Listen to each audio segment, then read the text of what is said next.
नमस्कार, मार्गदर्शक के इस एपिसोड में आपका स्वागत है और आपके साथ मैं हूं निधि। दोस्तों, जिंदगी में अगर हम बात करें तो कई तरह की प्रॉब्लम्स और कंफ्यूजन्स तो आते ही रहते हैं, लेकिन उन्हीं प्रॉब्लम्स और कंफ्यूजन्स में आपका मार्गदर्शन करने के लिए, आपका साथ देने के लिए हम एक बार फिर हाजिर हैं और हमारा मार्गदर्शन करेंगी ममता अवस्थी जी। ममता जी, बहुत बहुत स्वागत है आपका। थैंक यू निधि। दोस्तों, पिछले ही हफ्ते आईआईटी जेईई की एग्ज़ाम्स हुई है, जो कि बहुत बड़ी बात है स्टूडेंट्स के लिए जिन्होंने आईआईटी के लिए ऑप्ट किया है।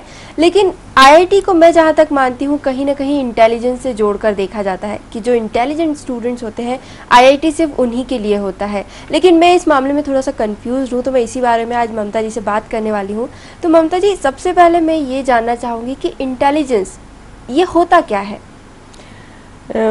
इंटेलिजेंस अगर एक आम समझ से समझा जाए तो इंटेलिजेंस का मतलब होता है कि जब आपको समझ में नहीं आता कि आप क्या करें, उस समय जो आप एक्शन करते हैं जी, वो डिसाइड करता है कि आप कितने इंटेलिजेंट हैं। बेसिकली मतलब जब आपके सामने कोई ऑप्शन नहीं है, कोई रिसोर्सेज नहीं है और आपको बिल्कुल पता ही नहीं है कि आपको आगे करना क्या चाहिए, तो आपके जो इंस्टेंट दिमाग में चीज़ आ रही है उससे इंटेलिजेंस डिसाइड होता है, क्योंकि उससे आपको पता चलता है कि आगे उसके रिजल्ट्स क्या हो रहे हैं। यानी किसी ऐसी सिचुएशन का सॉल्यूशन ढूंढना, जब आप किसी प्रॉब्लम में हैं और आप कोई सॉल्यूशन ढूंढने की कोशिश कर रहे हैं, जी हाँ, तो उस वक्त जो आप रिएक्शन और आपके पास टाइम नहीं है कि आप बहुत सोच समझ के कुछ कर सके, तो आप जो तुरंत फुरत एक डिसीजन लेके जो भी एक्शन करते हैं जी, वो एक्चुअली इंटेलिजेंस को डिसाइड करता है।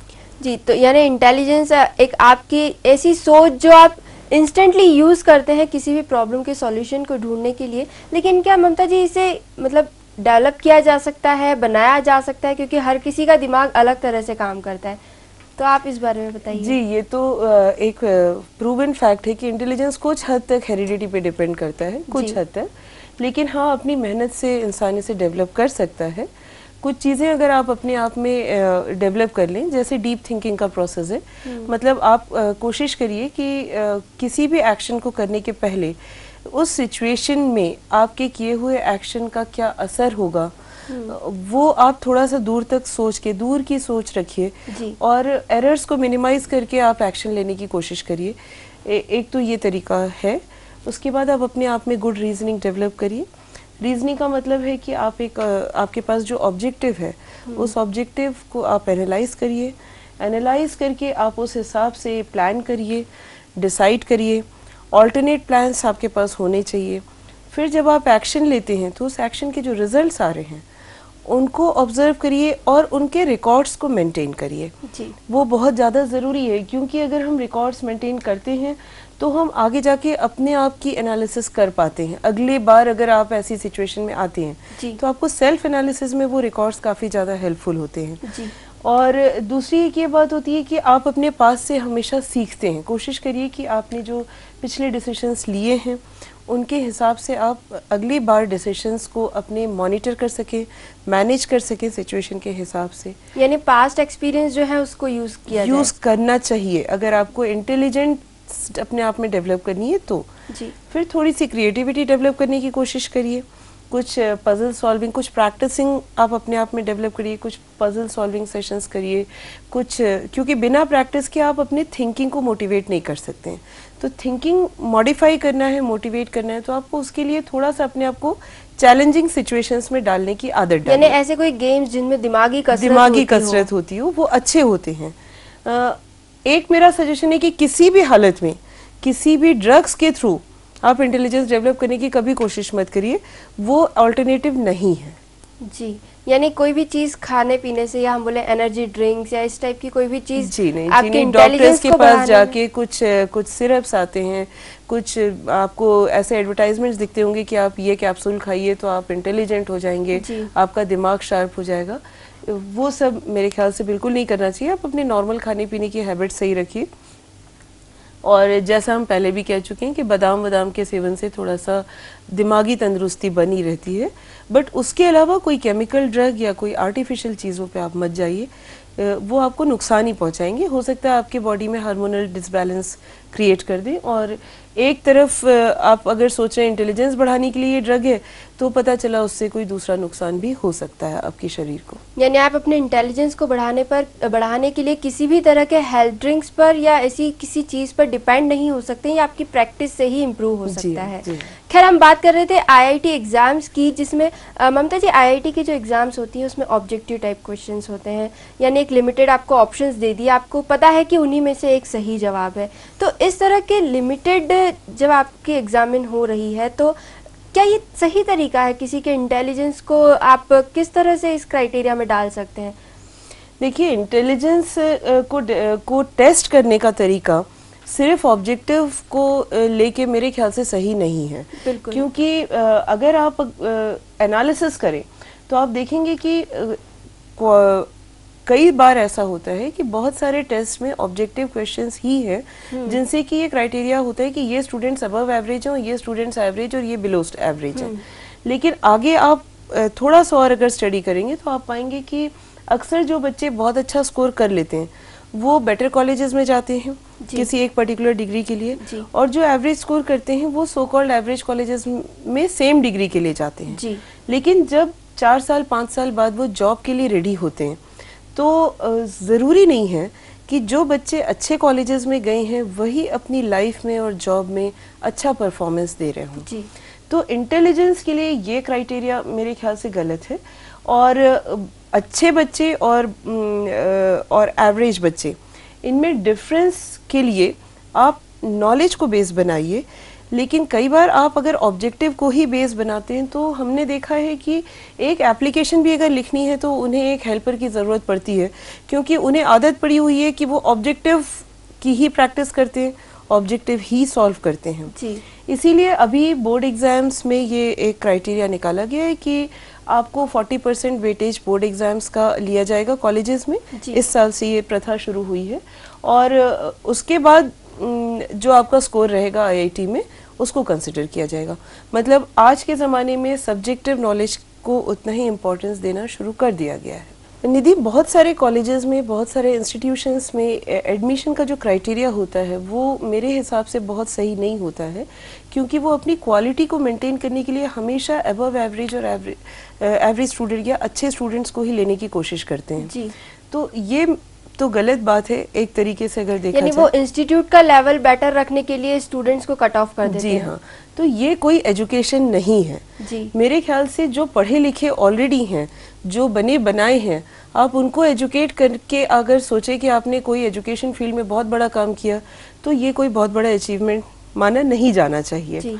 एजुकेशन का तो सही मतलब ये है कि आप एक एवरेज बच्चे में कितना इम्प्रूवमेंट ला सकते हैं, और लेवल ऑफ इम्प्रूवमेंट अगर आप कभी भी एनालाइज करेंगे तो अच्छे स्टूडेंट्स में इम्प्रूवमेंट की पॉसिबिलिटी बहुत कम होती है।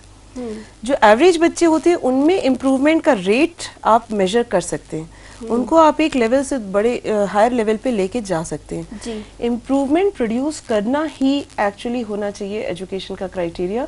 ये नहीं होना चाहिए कि आप अच्छे स्टूडेंट्स को लेके और अच्छा रिजल्ट दे के सोचें कि आप एक बेटर इंस्टीट्यूशन हैं।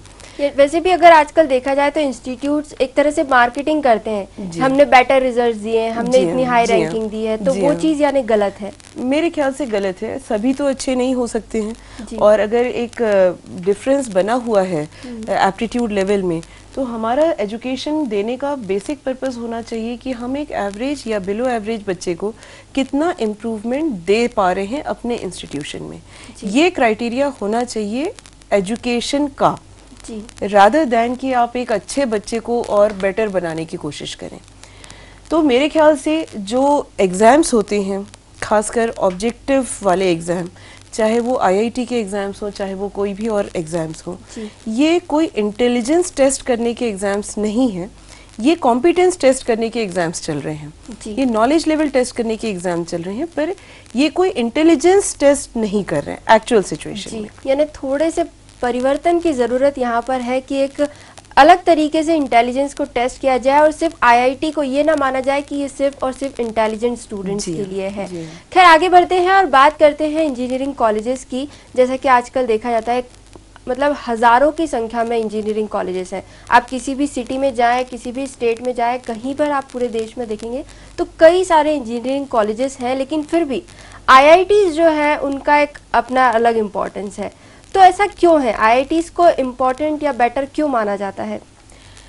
किसी भी कॉलेज की जो रैंकिंग होती है उसके सर्टेन क्राइटेरियाज होते हैं। कॉलेजेस की रैंकिंग में आईआईटीज़ टॉप पे आते हैं, इंजीनियरिंग कॉलेजेस में खासकर। तो इनके जो क्राइटेरिया होते हैं रैंकिंग के, पहले मैं आपको वो बता दूं। अक्सर जो असेसमेंट का जो तरीका होता है वो ये होता है कि पहले उनकी हिस्ट्री देखी जाती है, रेपुटेशन काउंट कर दी जाती है, फिर उसमें एडमिशन प्रोसेस कैसा चल रहा है ये देखा जाता है, उनमें लर्निंग प्रोसेस क्या है, करिकुलम कौन सा चल रहा है, लर्निंग एनवायरनमेंट कैसा है, रिसर्च फैसिलिटीज़ कितनी है, लेबोरेटरीज़ कितनी हैं, और साथ में वर्कशॉप्स कितनी ऑर्गेनाइज होती है, हॉस्टल फैसिलिटीज़ कितनी हैं, स्टूडेंट्स कितने सेटिस्फाइड हैं, student is to teacher ratio कितना है। साथ में ये भी देखा जाता है कि नए इनोवेटिव कोर्सेस कितने पॉसिबली जनरेट किए जा सकते हैं, प्लेसमेंट्स कहाँ पे हो रहे हैं, कैंपस इंटरव्यूज़ के लिए किस टाइप की कंपनीज आ रही हैं, जो प्लेसमेंट्स हो रहे हैं या जॉब रिक्रूटमेंट्स हो रहे हैं उनमें सैलरी पैकेज कितना मिल रहा है।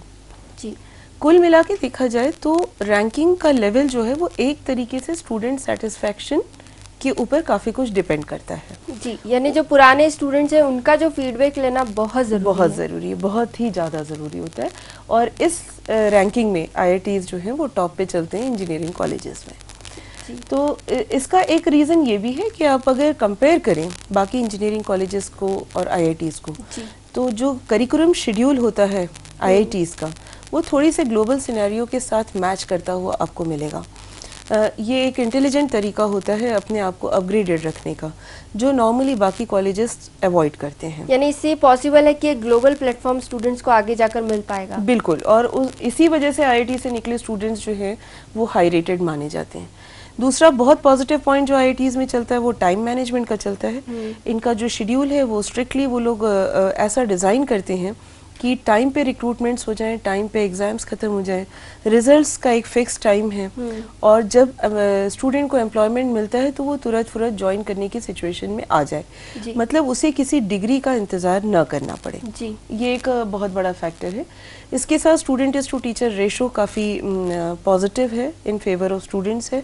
तो टीचर्स भी रिलैक्स रहते हैं, उनमें रिस्पॉन्सिबिलिटी सेंस होता है, वो काफ़ी ज़्यादा कोऑपरेटिव होते हैं स्टूडेंट्स के लिए, और काफ़ी मेरे ख्याल से कहना चाहिए पोलाइट होते हैं। ये एनवायरनमेंट जो है वो स्टूडेंट को काफ़ी फैसिनेट करता है, यानी उसे लगता है कि एक पर्सनल अटेंशन मिल रहा है, वो कुछ सीख सकता है नया। कुछ करिकुलम का डिज़ाइन ऐसा होता है कि स्टूडेंट हमेशा बिजी होता है, उसे खाली नहीं छोड़ा जाता, तो उसकी क्रिएटिविटी बढ़ती चली जाती है, आपस में इंटरेक्शन का काफ़ी चांस दिया जाता है, कुछ ऐसे प्रोजेक्ट्स दिए जाते हैं जिससे ये अपनी सभी तरीके की क्वालिटीज़ को डेवलप कर सकें। ये एक पॉजिटिव बात है। दूसरी बात ये कि इनमें कैरी ऑन करके स्टूडेंट ज़्यादा दिन आईआईटी में नहीं टिक सकता। एक बार उसे कैरी मिलेगा एक सब्जेक्ट में तो उसे कॉलेज बियर कर लेगा, दोबारा मिला अगर 2 सब्जेक्ट से ज़्यादा में तो फिर उसे आईआईटी से बाहर निकाल दिया जाता है और वो कोई भी ऑब्जेक्शन नहीं ले पाता। इस वजह से स्टूडेंट अपने जो पढ़ाई है उस पर पूरा ध्यान देता है।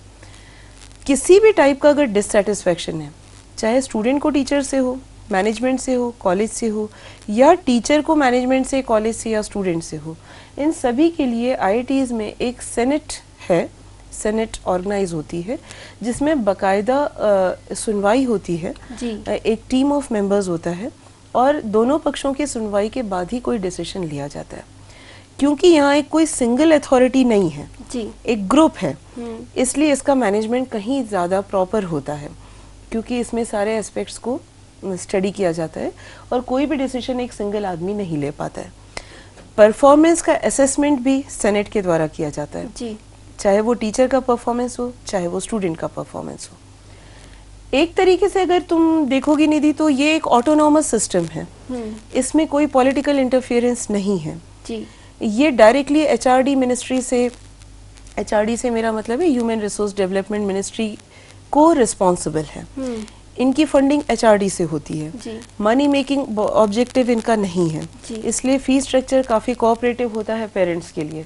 तो कुल मिला के सारी सिचुएशंस ऐसी हैं जो एक स्टूडेंट के लिए फेवरेबल हैं, साथ में टीचर्स के लिए भी फेवरेबल हैं जी। और इसी वजह से IITs की वैल्यू दूसरे इंजीनियरिंग कॉलेजेस से कहीं ज़्यादा है।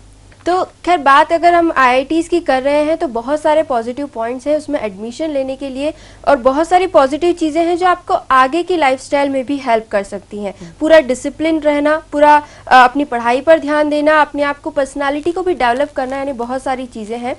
चलिए आगे बढ़ते हैं। अब IITs की जो चूँकि हम बात कर रहे हैं तो कुछ क्वेरीज जो है हमें IIT और JEE से रिलेटेड मिली है। कुछ स्टूडेंट्स हैं जिन्होंने IIT में अभी एग्ज़ाम दी है, तो उन्हीं की क्वेरीज ममता जी मैं आपसे पूछने जा रही हूँ कि कुछ स्टूडेंट, मैं कॉमनली बता रही हूँ क्योंकि बहुत सारी क्वेरीज हैं, तो एक कॉमन क्वेश्चंस हैं आपसे कि जो स्टूडेंट हैं जिन पर इंजीनियरिंग का प्रेशर है, कहीं ना कहीं उनके पेरेंट्स या फ्रेंड्स या रिलेटिव्स ने उनसे कहा है कि उन्हें इंजीनियरिंग में जाना चाहिए, IIT ऑप्ट करना चाहिए, लेकिन बेसिकली उनका इंटरेस्ट किसी और चीज़ में है, तो क्या ऐसे कोई कोर्सेज है इंजीनियरिंग में अवेलेबल जो एक पर्टिकुलर इंजीनियरिंग स्ट्रीम से हटकर है?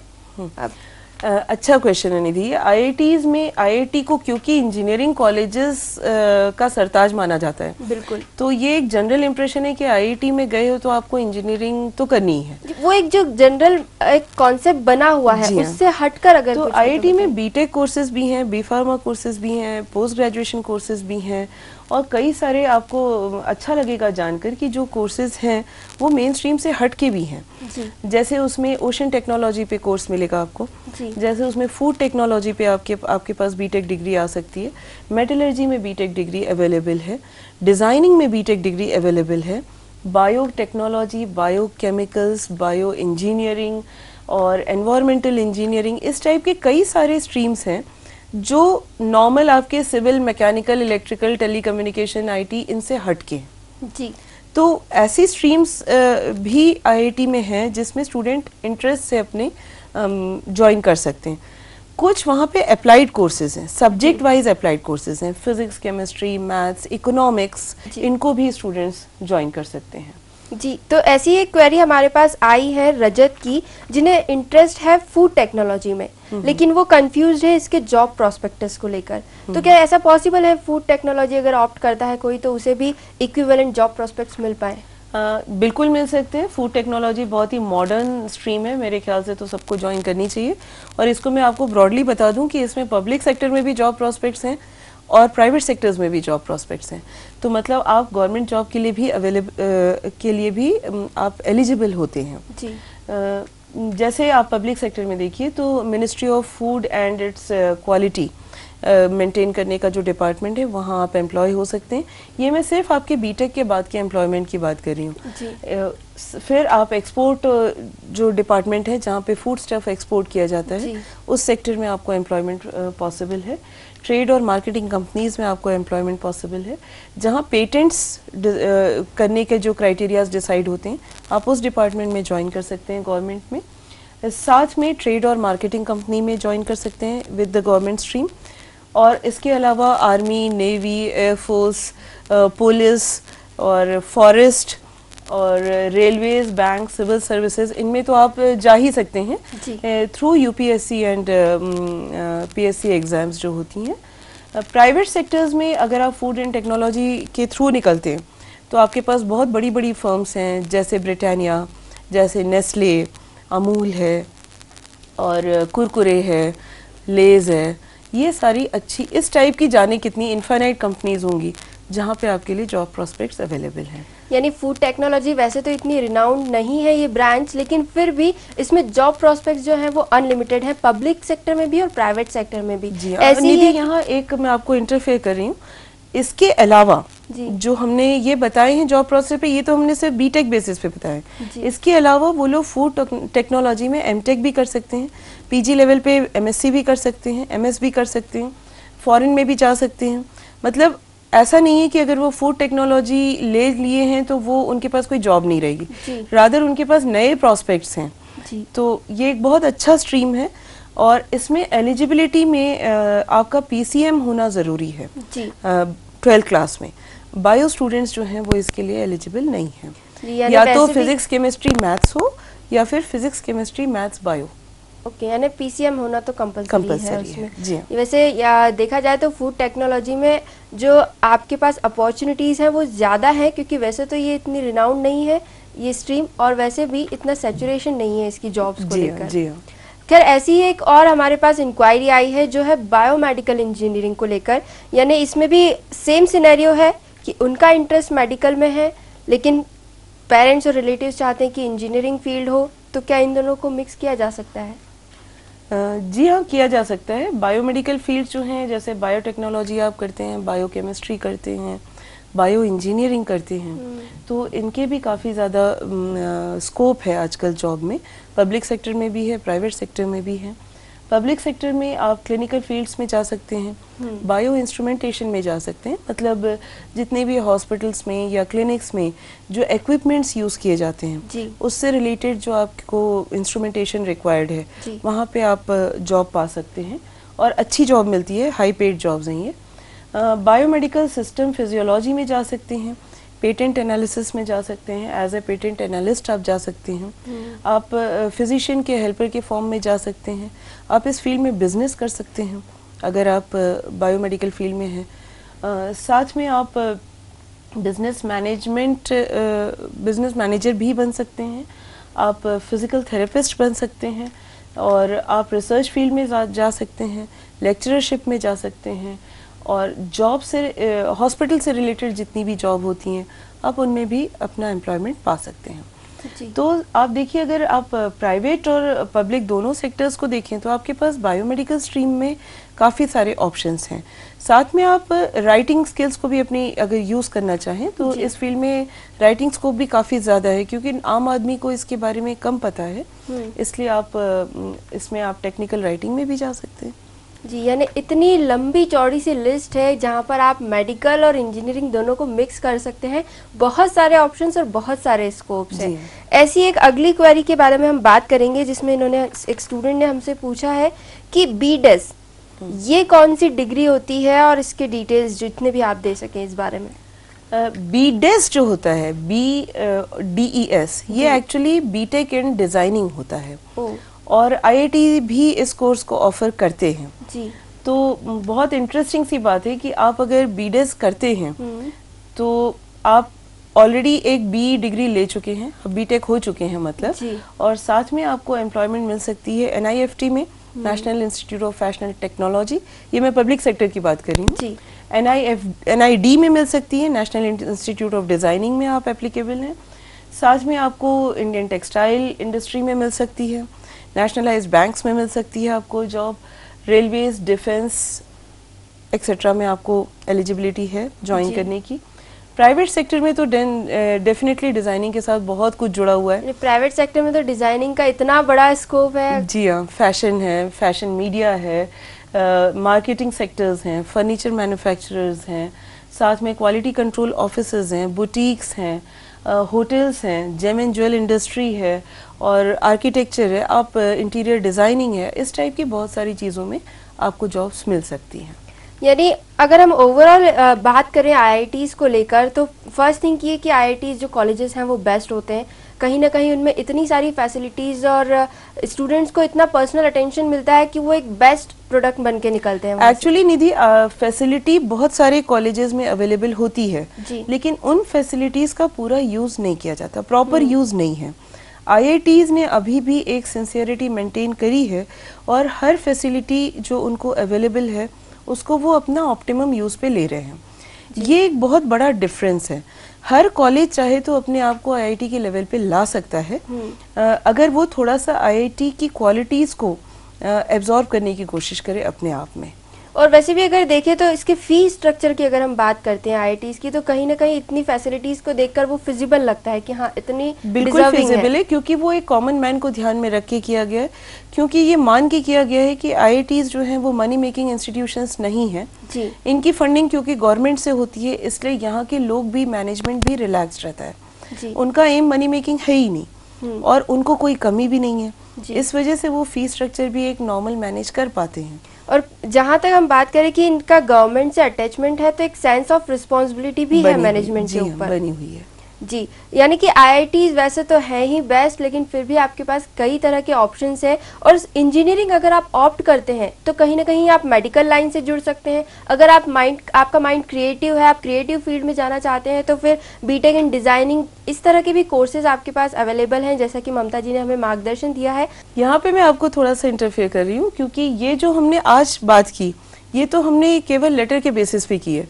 अगर आप आईआईटी के कोर्सेज का अगर सर्वे करेंगी तो आप पाएंगे कि करीब 120-130 कोर्सेज अवेलेबल हैं आईआईटीज में। मेन स्ट्रीम्स को छोड़ दे तो भी इतने सारे अवेलेबल हैं। जी, यानी इंक्लूडिंग मेन स्ट्रीम है। मेन स्ट्रीम के इंक्लूड करके आईआईटीज में जो कोर्सेज का क्राइटेरिया ऑफर है वो ऑलमोस्ट अराउंड 120-125 के आसपास आता है। तो जो हटके स्ट्रीम्स हैं वो भी बहुत सारी अवेलेबल हैं। एक एपिसोड में हमारे लिए नहीं पॉसिबल है कि हम सारी स्ट्रीम्स को डिस्कस करें, लेकिन आपको मैं बता दूं कि आईआईटी में जाने का मतलब है बीटेक करना।